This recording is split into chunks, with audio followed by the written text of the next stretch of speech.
আসসালামু আলাইকুম ভিউয়ার্স। দেশ ও দেশের বাইরে থেকে আপনারা যারা আমার এই ভিডিওটি দেখছেন সবাইকে আমার কৃষি বাংলা 360 ডিগ্রি চ্যানেলের পক্ষ থেকে অভিনন্দন। তো বন্ধুরা, আজকে আমি এই মাঠে নিয়ে আসছি হালি পেঁয়াজের হালি রোপণের পরে সেই জমিতে যত কোনো রকম ঘাস জন্ম নিতে না পারে, না জন্মায় এবং অঙ্কুরোদ্গম বীজ যত নষ্ট হয়ে যায় ঘাসের, সেই জন্য কোন কীটনাশকটি ব্যবহার করতে হবে, কি পরিমাণে ব্যবহার করতে হবে এবং কোন সময় ব্যবহার করতে হবে এবং সঠিক সময় সঠিক পরিমাণটা আমি এখন জানিয়ে দেব।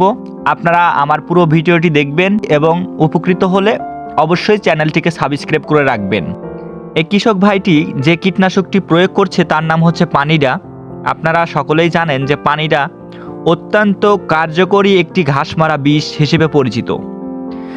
এটা প্রয়োগ করতে হয় হালি লাগানোর পরে, যখন আপনারা পানি সেচ দিবেন সেই পানি সেচ চলাকালীন সেচের পানির উপরেই আপনারা এই জিনিসটা প্রয়োগ করলে সর্বোচ্চ রেজাল্ট পাবেন। আর যদি একদিন পরে অথবা পানি সেচের একদিন আগে স্প্রে করেন তাহলে আশানুরূপ রেজাল্ট পাওয়া যায় না, সঠিক রেজাল্টটা আসলে পাওয়া যায় না।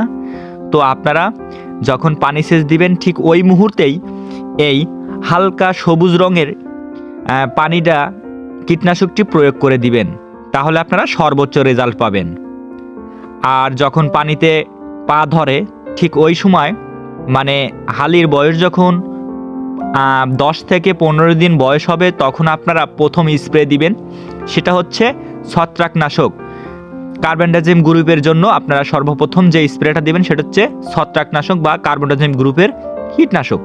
বিভিন্ন কোম্পানির কার্বনডাজিম গ্রুপের কীটনাশক আছে, তার মধ্যে আপনারা চায়না জ্যাংব্যাং কোম্পানির ফ্রামজিমটা ইউজ করতে পারেন। এটা অত্যন্ত কার্যকরী এবং আপডেট একটা ওষুধ।